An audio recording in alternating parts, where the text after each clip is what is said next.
हरि इच्छा आनंददायिनी। तो साथ संगत, कैसे हरि को पाने से इच्छा आनंदमयी होती है। प्यार से कहना धाय निरंकार जी। साथ संगत जी, आशा करती हूँ कि आप सभी महापुरुष अपने अपने घरों में स्वस्थ होंगे।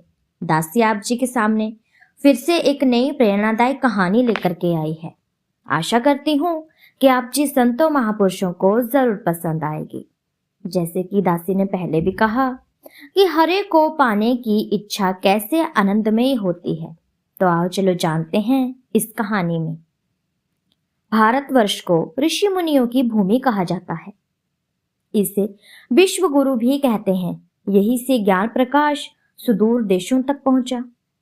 भारतीय इतिहास में इतिहास का कोरा जड़ तत्व ही नहीं है, बल्कि गतिशील समाज का रूप, आर्थिक विकास का आधार, ज्ञान विज्ञान के क्षेत्र तथा अध्यात्म का दर्शन करने व करवाने के उपरांत मनुष्य की उन्नति की चरम सीमा अर्थात मानव के कल्याण का मार्ग प्रस्तुत किया गया है।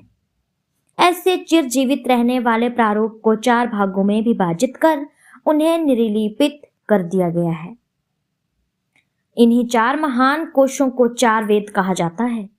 ये 4 वेद प्राकृतिक भाषा में लिखे गए हैं, जिन्हें नारद जी ने पाली के आधार पर पुनः लिखा।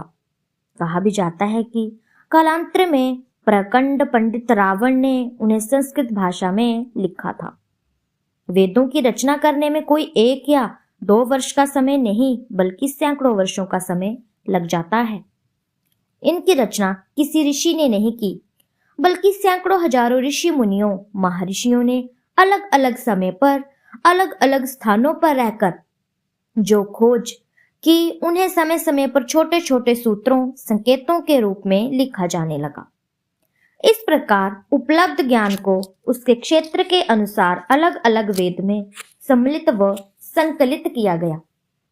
वेदों के मंत्रों को एकदम से समझा नहीं जा सकता साथ संगत, इसलिए ऋषियों ने कुछ पुराणों की रचना की है। साथ संगत जी, पुराणों को पढ़ लेने के बाद वेदों की वाणी ठीक से समझी जाती है। यहाँ यह बताना भी उचित नहीं होगा कि ऋषि व महर्षि वास्तव में कौन थे। समाज के वे लोग जो हर प्रकार के आधारभूत विधाओं को व्यवहारिक एवं बौद्धिक ढंग से समझ चुके होते हैं।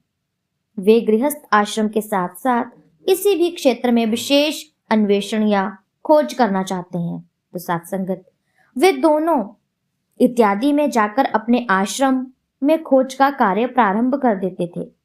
ज्ञान विज्ञान की खोज करने वाले तथा उस ज्ञान को सुपात्रों तक पहुंचाने वाले विरले लोगों को ही ब्राह्मण या ऋषि आदि नामों से जाना जाता है। नारद जी को ब्रह्मपुत्र कहा जाता है। यद्यपि ब्रह्मा के पुत्र कहलाए जाने वाले को तो सर्वत्र ज्ञान होना चाहिए, परंतु ये भारतीय परंपरा ही है कि वेदों के रचयिता माने जाने वाले के पुत्र को भी ज्ञान गुरुजनों एवं ऋषियों के द्वारा ही हो पाया था। इस प्रकार गुरु शिष्य परंपरा को श्रद्धा अर्पित करने के लिए ही यह चलन चलाया गया था। तो साथ संगत, प्रस्तुत कथा में नारद जी पुलस्त्य क्षिति से पूछ कर श्रवण कर रहे हैं। पुलस्त्य जी ने कहना प्रारंभ किया, हे नारद, ध्यान से सुनो। एक बार जब ग्रीष्म ऋतु अपने पूरे तेज पर थी, अत्यधिक ताप के कारण पर्वत के पत्थर जल रहे थे। वहीं पर भगवान शिव बैठे थे। उनके चेहरे पर कोई भाव न था। वह तो जैसे निर्विघ्न तपस्या कर रहे थे। साथ संगत, तभी वहां उनकी धर्मपत्नी सती यानी कि पार्वती जी आ पहुंची। उन्होंने आते ही शंकर जी से पूछा, क्या आपको ये गर्मी बिल्कुल भी प्रभावित नहीं करती? सभी का एक घर होना ही चाहिए, उसमें बैठकर स्वयं को इस झुलसा देने वाली गर्मी से बचाया जा सके। हे भगवान, मौसम की अधिक मार से बचने के लिए ही तो पशु पक्षी सभी अपना अपना घर अवश्य बना लेते हैं, परंतु आपने तो कुछ भी नहीं बनाया। कृपया करके मुझे बताएं ताकि मैं भी अपने मन को शांत कर सकूं। तब शंकर जी बोले, हे देवी, मेरा तो कोई घर है ही नहीं। मैं तो कभी उन घरों में रह ही नहीं सका। मैं तो विशाल धरती पर ही विचरण करता हूँ। हवा ही मेरा वस्त्र है। पूरे वन क्षेत्र पर उन्हीं वनस्पति ही मेरी भोजन सामग्री है। मैं स्वयं को किसी भी छोटे स्थान के साथ जोड़कर नहीं रख सकता। सती ने अपने पति की बात मानकर स्वयं को भी वैसी परिस्थिति में ढाल लिया। उन्होंने भी बलकल के सहारे ग्रीष्म ऋतु बिता दी। तब आया वर्षा का मौसम। पार्वती जी ने पुनः कहा, हे प्रभु, अब तो वर्षा ऋतु आ गई है, अब तो घर बना लीजिए ना आप, या अभी भी नहीं बनाएंगे। पार्वती जी की बात सुनकर शिवाजी फिर से कहने लगे, हे देवी, ध्यान से सुनो, मेरे साथ रहने के लिए मुझे ऐसा ही होना पड़ेगा, मेरे जैसा ही बनना पड़ेगा। देखो, मैं विश्व की माया लेता ही नहीं हूं। मेरे पास ना धन दौलत है ना कुछ और है। मैं किसी भी प्रकार के पदार्थों का संचय नहीं करता। मेरे कंठ में कीमती कहे जाने वाले माणिक मणि नहीं है, बल्कि नाग की है। कानों में भी कुंडल के रूप में छोटे सर्प हैं। सिर पर साक्षात गंगा विराजित है। तन पर उतनी ही मृगशैया है जिससे शरीर ढक जाए। अब तुम ही बताओ, मैं स्वच्छंद घूमने रहने वाला हूं। मैं तो ऐसे ही घूमता हूं, तुम मुझे एक छोटे से स्थान पर बांधकर क्यों रखना चाहती हो? पार्वती जी ने फिर से डरते हुए कहा, हे प्रभु, मैं स्त्री हूं, मुझे सुरक्षा भी चाहिए, वह अपने मन अनुसार भोग सामग्री भी। इसीलिए मैं आपसे बार बार निवेदन कर रही हूं कि वर्षा ऋतु में जब सभी लोग सुरक्षित अपने घरों में जा छिपते हैं, आप मेरी अभिशाला भी पूरी कीजिए। मेरी भी कुछ इच्छाएं हैं, आप पूरी कर दीजिए। वो एक सुंदर सा घर बनवा दीजिए ना मेरे लिए। पार्वती जी की दशा देखकर वह बार बार घर बनाने की हट पर अड़ चुकी थी। वह बार बार घर बनाने की हट भरी वाणी सुनकर वे बोले, हे देवी, चलो मैं तुम्हें इन बादलों में से भी ऊपर लिए चलता हूँ। वहां से वर्षा ऋतु का जल तुम तक नहीं पहुंचेगा।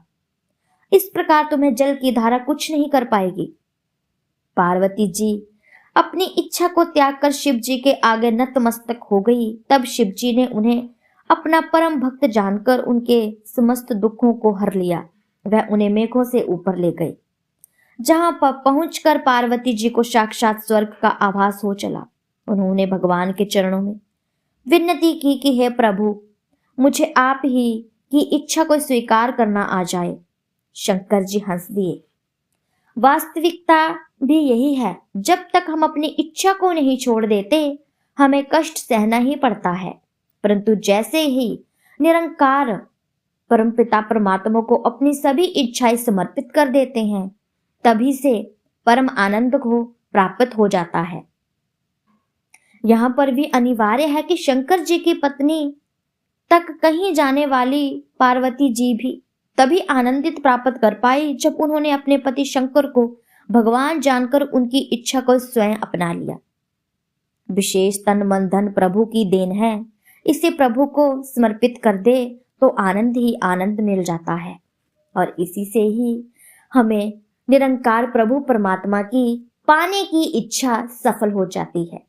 हमें अपनी इच्छाओं को त्यागना पड़ता है, तभी हमारे मन को शांति मिलती है, हमारा मन शांत पाता है और साथ ही साथ प्रभु परमात्मा की प्राप्ति होती है। तो साथ संगत जी, दासी की कहानी आप जी संतों महापुरुषों को अच्छी लगी हो तो चैनल को लाइक, शेयर, कमेंट और सब्सक्राइब जरूर कीजिएगा। ऐसी ही प्रेरणादायक कहानियां मैं आप जी संतों महापुरुषों के सामने लेकर के डेली आती रहूंगी। तब तक के लिए धन्य निरंकार जी।